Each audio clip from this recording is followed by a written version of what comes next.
Ryan Garcia, of course, nearly broke the internet Saturday night. Barclays Center, Brooklyn, New York, DAZN pay-per-view as a monster underdog against the 8-1 favorite, unbeaten, pound-for-pound ranked Devin Haney for what we thought would be a WBC lightweight title. Garcia missed weight, potentially purposefully. We'll get into all of that. But at the end of the day, Ryan Garcia got the last laugh, dropping Devin Haney 3 times en route to a monster majority decision upset that led MMA sites over the weekend, was the biggest news in combat without question. So, Luke, putting aside, if you can, because we're going to get to it, but putting aside the pre-fight narrative about mental health and all the theatrics from Garcia, I want to know how he did it, and even more specifically, why didn't we see this coming on Saturday that he was going to win a decision against one of the pound-for-pound best? Very quickly, let me just make one point, if I may, about why we know that Garcia couldn't win the title because he missed weight. And folks are like, okay, but didn't Haney then basically forfeit it as a consequence? No. So what ended up happening was, for folks who may not realize, it was not a junior it was not a junior welterweight fight or a super lightweight. It was not at 140. It was originally scheduled at 140, but after Garcia missed by a pretty substantial margin, 3.2 pounds, they had to make it a non-title catchweight. Which caused some wrinkling in boxing because in similar situations in the past, they make it so the champion could lose the title, but the challenger who missed weight cannot win it. And in this case, Mauricio Suleiman of the WBC basically just said, no, Haney's still the champion. That ruffled some feathers. Yes, which I realize is a controversial call on its own, but if you're just wondering why Haney is still the champion despite losing, sure, that's why. Okay. Brian, you were not here this the particular week in question where in this very studio... The honky-tonk man was in here apparently. Yes. Yes. During the course of that broadcast with one Chuck Mindenhall, we were talking about Haney Garcia, and I had said specifically, Devin Haney is going to tune Ryan Garcia up like a guitar. And well, it turns out that that may not have happened exactly. And in fact, it didn't happen at all that way. In fact, it went the exact opposite of that way. So let me just say this first. I saw what do you see Tim Bradley, who was one of these guys who, like me, Tim said I would quit if Ryan Garcia puts you So here's the mistake that I think Tim is making, and Paulie Malignaggi was the same thing, and Chris Algieri too. So I'm in some decent company. But a lot of them are trying to say, okay, I got it wrong, but I'm not going to do that today. I got it wrong, and let's try to figure out exactly what I got wrong. Yeah. Because your question was, why didn't so many of us see it? It wasn't just media. Now, I was loud and arrogant and dismissive. So you had a reason to. Spoiler alert, you had a reason to. Okay, that is true. And we'll talk about some of the elements here, that there was reason for skepticism about Ryan Garcia. About that, I don't think there's much debate. However, clearly underestimated what Garcia is capable of doing, even in whatever state he was in. Sure. Second part, I cannot speak for anybody else, but I can speak for me. I think Devin Haney is a talented fighter, and I think at 25 years of age, it would be very foolish to say someone that disciplined, that hardworking, with these kinds of wins and the momentum he had coming in here will not recapture glory at some point in the future. But I could just say personally, I did not fully respect Ryan. I did not fully appreciate Devin Haney's defensive lapses, which Ryan feasted on. Yes, in shocking manner. And so therefore, I didn't understand both guys, which meant I didn't properly understand how they matched up together. My biggest takeaway, BC, and there's so many different directions we could take this conversation, so I don't know exactly where you want to start, but my big takeaway, like, how did I get it so wrong? How did I see it so far apart from what actually played out? It is that I didn't understand what Ryan Garcia was capable of, even in a whatever state you want to say he's in. And I also overestimated what Devin Haney had accomplished. BC, I'm going to say this. Except for George Kambosos, show me a good win that he has with anyone in their 20s, or I should say at a bare minimum, in their prime. Right, but I'm not going to discount the Lomachenko win by saying okay, he's but not the Lomachenko win, you go. I would try to. I was like, again, what did I miss in the Lomachenko win? And I went back and I looked at it. Devin Haney, first of all, he got rattled a little bit there at the end of that fight. But the point I wanted to make was Lomachenko was noticeably smaller. I know they're the same weight class for that fight, but just from a frame versus frame, it wasn't the same. Dude, the pop that Ryan Garcia had is much better than what Lomachenko has, relatively speaking, obviously. And the size difference between them, everything. So Devin Haney could not stand up to the firepower and some of the defensive lapses that I look the other way on. And everyone brought up the Linares fight. You don't even have to go to the Linares fight. You can go to the Lomachenko fight. There was a lot of times he got caught, squared up. And you always wonder, like, how does Devin Haney get caught standing out at range and just gets his head popped back? It's partly because of his stance. It's partly because of his anticipation. Ryan Garcia, for anything else you want to say, and I want to pitch it back to you on this, BC, so many different elements here. That's my Devin Haney takeaway. My big takeaway from Ryan Garcia was I didn't like that he wasn't forced to lose weight, but at the same time, coming in and whatever drinking he was doing could not have boosted his performance. There are still some questions about this performance, the shoulder rolling, the fighting in spurts. No doubt. It was also a close fight that people don't want to recognize that it was a close fight in terms of scoring. Not in terms of visual impact, But Ryan Garcia and Derek James had a very good game plan. Ryan's left hook is one of the most devastating left hooks in the entire business, but it wasn't just the left hook that won him this. No. They made adjustments. We'll talk about them throughout this fight. Ryan Garcia was flatly better than Devin Haney. Maybe he was bigger. Maybe he was, I don't even know if he was sober for the fight. Right. But he was better than Devin Haney. Not just because he got the knockdowns, but because he could build on them and show an array of full weapons.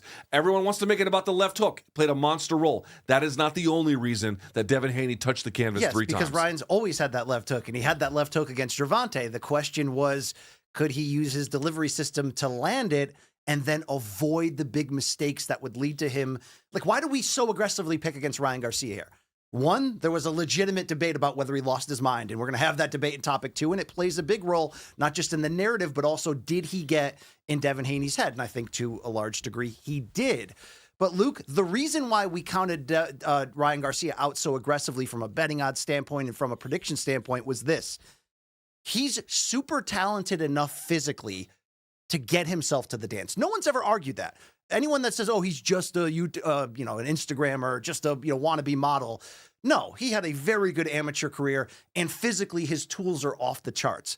But he had yet to put all the tools together in a big fight to give us confidence that he wouldn't implode. So now he's going in there against somebody who's unbeaten, one of the technical best in the game, and somebody who at 25 just had a level of in-fight maturity that is more like a prime 33-year-old pound-for-pound great. So we couldn't have seen this coming because we couldn't have anticipated the real reason Ryan won this fight. He won this fight, and it's crazy for me to say it now based on his antics, with maturity. He won this fight with in-ring maturity, something that was never there. That's why when Gervonta Davis landed that big punch early, it took him out of that game completely. He went from trying to be a hunter and being confident to being, a shriveled up, let me just, wait for the ending. And once he finally opened up a second time, Gervonta got him out of there to the body. In this fight, there were so many subtle points of maturity. When he hurt Devin Haney in round 1, he didn't rush in for the knockout and gas himself out. When he would land successful shots later in the fight, I mean, you can always make the argument that there was a big opening there to finish Haney, and maybe if he was a little more aggressive, he could have. But him not being overly aggressive in that allowed him, in my opinion, to fight 12 rounds, to be able to stay that poise, to keep his weapon there and not overexpose himself. And ultimately, it was what he learned against Gervonta Davis that I think fueled the maturity of why he won this fight. He learned, just like Canelo against Floyd, Ryan learned a big lesson in boxing etiquette and leverage from an A-side position against Tank. Ryan had to bend over backwards to make that fight happen. He had to make DAZN take a backseat to Showtime, right? All these things, but most importantly, the rehydration clause. For a kid that big who's one day going to be a welterweight, super welterweight, maybe middleweight. I mean, he's, big, long, big shoulders. He was compromised. He came in this time and basically said, I'm not going to let somebody compromise me again. He learned the ultimate hard lesson that he had to in that fight. And this time around, he was the one who forced the size advantage against Haney. We remember Haney put on, 25 pounds extra in rehydration against Prograis. Team Garcia knew that. There's a lot of complaints, right? Lomachenko said it himself after the Haney fight. I'm fighting a guy that's really like 3 divisions bigger than me. So what did Garcia do? No, he didn't sign once again at a catch weight or a rehydration clause and came in. He purposely rigged the system just like Floyd Mayweather did against Juan Manuel Marquez, just like Danny Jacobs tried to do against Golovkin and almost pulled off an upset. He purposely missed weight to give himself that physical advantage. But Luke, this upset would never happen if Ryan Garcia, in my opinion, didn't start maturing and listening to training for the first time in his career. He looked really good for a couple fights under Eddie Reynoso, but the narrative became that it doesn't matter what world-class trainer you put in front of Ryan. If he's not going to listen to him, you can get all of them. You can get Freddie Roach, you can get anybody in here. There seemed to be something about fight number 2 with Derek James and maybe the idea that Ryan was using this wave of attention and controversy to distract everybody from what was really going on behind the scenes. But you know what was really going on behind the scenes, Luke? Subtle defensive updates that removed Ryan from the one reason that we thought he would implode. One big technical error, or maybe if he hunted Haney and couldn't find him, we thought he'd get frustrated and he would eventually self-destruct and implode. That never happened. And it was aided by the weight advantage, and it was aided by that left hook in round 1, which disciplined Haney and had him coming from behind. 45 seconds. But Luke, I rewatched this fight twice. So I got it, 47 more times to get up to a true expert speed? 46, bitch. You already watched it once the first time. I didn't know what, no one told me to be math. I really saw so many subtle improvements. And you could say when you're looking at it, are they really improvements, or is he just ironing out his major deficiencies? Whatever they are, he took a major leap forward from the standpoint of poise and all of these elements. The skill was never the issue. Now, he's still a limited limited one-punch fighter. But you know what he wasn't doing this fight like he did against Tank and everybody else? Backing up with his chin up and his hands back. He did it once and got caught with a big left hook in round 3, and he looked so mad, and he did the Manny Pacquiao punch your gloves together, and he got fired up, and he did not make that mistake again. We don't have this great story, and by the way, I'm not mad that Ryan won this. This is great in boxing. Boxing's too predictable at times at the highest level. He flipped it upside down, and now it's chaos, and it's great. But Ryan doesn't get there if he doesn't mature in the past year since the Tank fight. And obviously, we didn't see it coming, but how could we with the smoke screens he was putting out there? Kudos to Ryan. He got that done. But I think there were some people who anticipated a Ryan Garcia win who are just bullshit. Listen, I got it comically wrong, like confidently and arrogantly wrong. So did I. I picked a one-punch knockout for Haney. What I'm saying is, with people like me, I think you have a responsibility to be like, okay, here, let me audit all the things that I got wrong. There's a lot of people pretending that they actually picked Garcia, that they actually didn't, and now they're just jumping on, mistakes. They're jumping on that Haney sucked and he always sucked, which couldn't be further from the truth. But Luke, when we were handicapping this, and we tried to highlight the truth, that really the best bet you could have made from like a standpoint of potential money you could make was Garcia by knockout. We knew he had the puncher's chance of coming in, right? I thought it would come down to like one punch that he would need, one big one to really hurt Haney and give him one shot at finishing him. I didn't see the sustained kind of smart, poised beating that he ultimately gave, even though I thought Ryan lost a lot of rounds in between those knockdowns. But Luke, if I had to answer the question of how did he actually do it, we said, is there... we made the Star Wars reference. We said, is there the one spot on the Death Star that Ryan could find and hit that, as great as Haney is at distance control, at defense, at technique and all that, Luke, he did find the one thing. Because you know how they always say teams that press hate to be pressed? You know what I mean? Fighters I've found that are in the elite level and they're used to having a wide speed advantage. Don't like when that gap is closed. Have an issue with that. That's the one time Haney had issues against Linares, who even though he was aftermarket and in his 30s, still has that quick check left hook and can surprise you. Same thing happened against Lomachenko, even though in his mid-30s and a lot smaller, had that speed that constantly caught Haney off guard, although I think Haney made great adjustments. This is the one kryptonite of Haney's game, and maybe it was the fact that they had the familiarity of 6 amateur fights and the fact that that gave Ryan, we thought it would be inflated confidence. We thought it'd be the wrong type of confidence, the confidence that doesn't necessarily recognize how much Haney has actually grown since they were 16 years old. But instead, somehow Ryan focused in on the one punch that he has that is next level and the one way to break down the defense of Haney. And that is with that rapid hook, check left hook, but he has to throw it as Haney is throwing. Haney would lead with the jab, come over with the right. That's when you saw Ryan get in there with that check hook. And the fact that Haney couldn't catch up to it was mind-boggling, that he couldn't game plan around it, since he's not Deontay Wilder in terms of rawness, but Ryan's got one punch, right? He does. I don't agree with that, actually. No, after watching the tape. Outside of when he squares up to go, when Ryan is going downhill, he's dangerous as hell. When he's taking the lead, when he's squaring up and throwing combinations, that's the only time his right hand, in my opinion, is violent and valuable. Because he leaves that chin out there and says, Pinata, come get me. But as you saw, when he squares up and throws with those quick combos, he's dangerous. Yes. Outside of that, Luke, he doesn't use his right hand. I really don't agree with this at all. Let's break it down. Okay, so here's, again, I'm trying to learn from what I didn't see. Well, actually, I did see this in the fight, but I didn't see this before the fight. I didn't see it coming. So one of the big adjustments that Ryan made in this fight, so as you indicated, round one, Devin Haney, we have to talk about this too. Devin Haney could not tolerate the punching power of Ryan Garcia at all.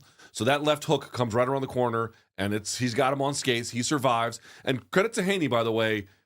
I thought rounds 2, 3, 4, and 5, he had won, arguably 6. Cutting off the ring. And I thought, oh, this is how the fight's going to go. Ducking under the But right one of the key hand. battles that happened was Haney had to figure out how to get out of the way of the left hook, at least for that portion of the fight. It eventually all collapsed under him in the second half. Yeah. But what he began to do, as you'll note, he began to duck to the backside knee. He began to get an anticipation. He would feint or throw and then immediately duck to the backside knee. Garcia caught this. So Garcia, rather than going jab, hook, he would jab or sometimes double up on the jab to force that same reaction out of Haney, and then he would come and follow with the chopping right hand on the other side. And he caught him multiple times doing this. So Late in the fight, yes. Yes, more towards the middle, the second half When of the he fight. had him hurt, yeah, and it was excellent. What I'm trying to point out to you is, I don't know if that's a staple weapon that he'll have in whatever subsequent bout he may go into. The point I'm trying to make is, here is a very clear case of Ryan Garcia landing his trademark weapon, someone showing a defense to it, and then him building a strategy to counter that defense. This happened multiple times to very good effect. And in fact, Haney had to go away from the ducking, because that stopped working. So my point I'm trying to make is, again, what weapons does Ryan have? We may have to take a bit of a wait-and-see approach here. It looks like under Derek James, they're not getting rid of what works. They're staying with what works. But it looks to me like they're building around it in fortified ways, and that made a huge difference. And I saw a willingness to use the right hand that hasn't been there in recent fights. And it's not shocking, by the way. Oscar De La Hoya and Miguel Cotto, natural southpaws that fought in an orthodox stance. It took them a while for the right hand to become a weapon. I still don't think Ryan's is there, but I see the development and the maturity under Derek James that's now starting to bring it out. But my point is, in reality, for somebody as great defensively with distance control in the mind that Haney has at 25, he never should have got hit that many times. No. Now, it could be that Ryan has his number. And by the way, remember when Erislandy Lara was on top and Alfredo Angulo, of all people, knocked him down twice and got him into this big war? It happens. Sometimes people just have the weird cadence, the off, that can throw you different kind of shots you don't see coming. Maidana obviously was perfect in just being awkward in that regard.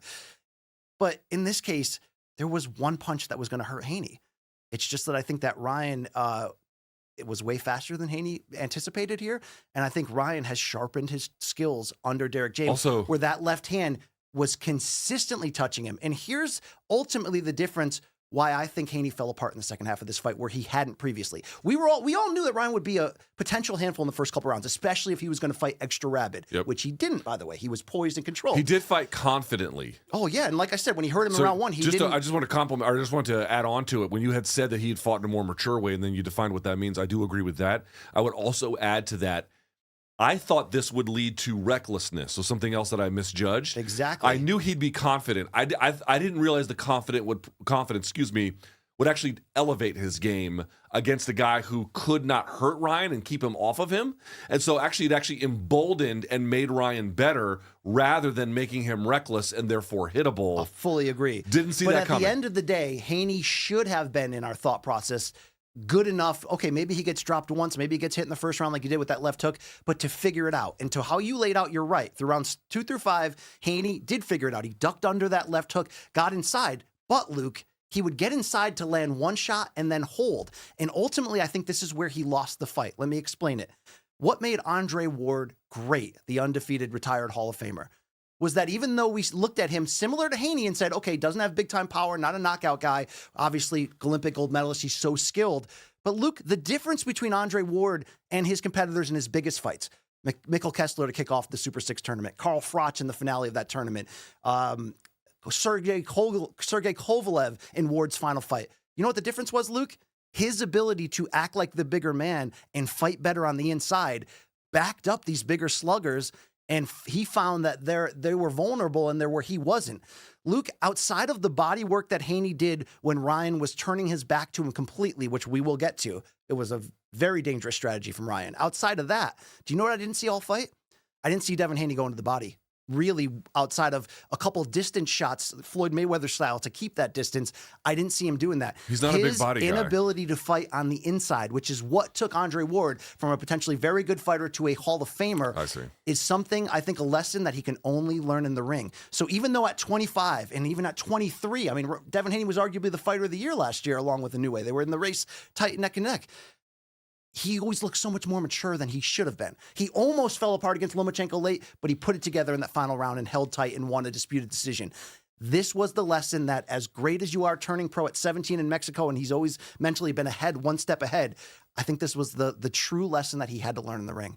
And it was a perfect storm that Ryan purposely came in overweight, had the physical advantage, and got to Haney early, and it just started to crumble. I'm still shocked that Haney fell apart in the second half. I'm also shocked that he showed enough heart to make it to the finish line. Well, by I the mean, way. another portion of this fight, like, first of all, like, I mean, there's so many elements to the story, but one of them has to be Harvey Dock, the referee.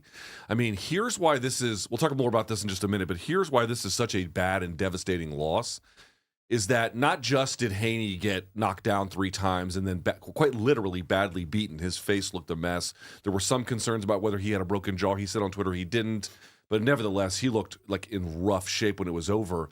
On top of that, BC, he had to hold on and wrestle his way just to survive some of those rounds. Like, you look at round 7 and 10, I believe when he gets rattled, there's still 2+ minutes left in each of those rounds.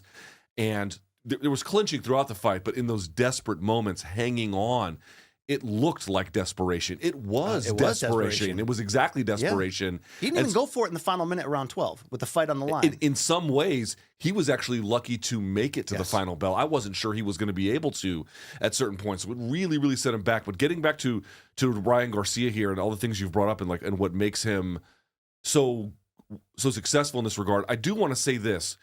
Do I think people were asking how much does the 3.2 extra pounds matter? And I realize that what's happening right now is that because Ryan proved people like me wrong and proved the world wrong, proved me wrong, he is kind of surfing all this glory. And people, when you bring up the fact that he didn't make weight and didn't really try all that hard, they're saying, "Oh, you're just being a hater. You're getting in the way." I'll meet them halfway on this. I don't think it's wrong to bring up the fact that he not only missed 3.2, the real sacrifice that he gets to avoid was just that, was the drain from having to make those last few pounds and what that would have potentially done to him. Let me ask you on that topic. Haney just moved up from 140. This is from 135. This is his second fight at 140. Didn't he look the last couple days press conference weigh-in like this was an extremely hard cut? He looked gaunt. So Ryan not putting himself through that after doing that I against do think Tank, that plays a role. That played. I'm saying it was a perfect storm of everything. However, I will say this: when people talk about like all of Ryan's physical advantages, I'm not suggesting that him not making weight didn't play a role. It did. What I'm also suggesting is he was seen in New York clubs drinking this week. He later said at the post-fight press conference he drank every week. Part of the bitter pill for Team Haney to swallow here is that you can say that Ryan had some physical advantages due to the weight miss, and I won't fight you. On the other hand, what you cannot say is that you got a fully prepared, fully in shape Ryan Garcia. Ryan also said to Chris Mannix in his post-fight interview that he had trouble going 12 rounds. You can just watch the tape. He's fighting in spurts. So for all the talk about Haney receiving physical advantages, for all the talk about Ryan Garcia receiving physical advantages for not making weight, I'm open to that. At the same time, you also have to reconcile with the fact that you got a guy in there who was drinking his way through preparation. That cut down what you had to face at the same time. I'm not saying it's a wash, BC. What I'm saying is, for as bad of a loss as it is for Devin Haney, and for as much as you might want to couch it in, well, Ryan was bigger, Ryan was a drunk, and he still looked this much better. That is a tough thing to accept. He stuck to the strengths, stuck to that left hook, never crumbled like we thought he would. You got to tip your hat to Ryan.